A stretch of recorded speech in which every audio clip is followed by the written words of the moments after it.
సత్సంగము అంటే చాగంటి వారు వేచీరు వారు చెప్పే ఉపన్యాసాలు విని, అంటే వారు అని కాదు, వారికి లాంటి పెద్దలు చెప్పే ఉపన్యాసాలు విని వాళ్ళ ముఖస్థుతి ద్వారా, అంటే వాళ్ళ నోటి ద్వారా వచ్చిన మాటలు, మంచి మాటలు విని మనం అవలంబించడం ద్వారా మన మనసులో ఉన్న అంధకారం దూరం చేసుకుని జ్ఞానాన్ని గ్రహించడము సత్సంగము అని అంటూ ఉంటారు.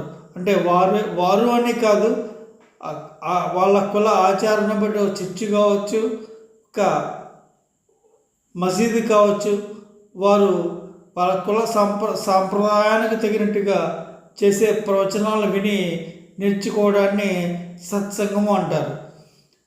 దాని ద్వారా మనిషి ఉన్నతి చెందుతాడు. అంటే మంచిని, ఆ కుల సంప్రదాయానికి తగినట్టు మంచి విషయాన్ని నేర్చుకుంటాడు. దాన్నే సత్సంగము అంటారు.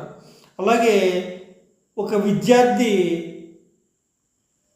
క్లాసులో బాగా చదివే పిల్లవాడు ఎవరో ఉంటాడు, వాడుతో ఫ్రెండ్షిప్ చేసినట్టయితే వాడికున్న మంచి లక్షణాలు, వాడు చదివే విధానము, వాడు పెద్దలతో ప్రవర్తించే విధానము అన్నీ నేర్చుకుంటాడు ఒక విద్యార్థి. ఒక జూనియర్ డాక్టర్ ఒక సీనియర్ డాక్టర్ దగ్గర ప్రాక్టీస్ చేస్తాడు, అది కూడా సత్సంగమే. వారిలో సీనియర్ డాక్టర్ గారిలో ఉన్న విద్య, ప్రతిభ, పాఠమాలు అన్నీ కూడా ఈ జూనియర్ డాక్టర్ గారు నేర్చుకుంటారు.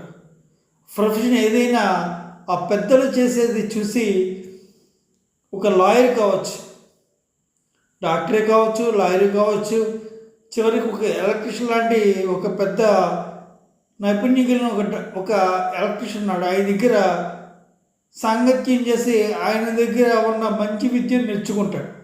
దాన్ని సత్సాంగత్యం అని అంటూ ఉంటాం. ఇలా నేర్చుకోవడం ద్వారా ఆ విద్యార్థి కావచ్చు, ఆ మానవుడు కావచ్చు, వాళ్ళు పరిపూర్ణం చెందుతారు, ఆ విద్యలో పరిపూర్ణం చెందుతారు.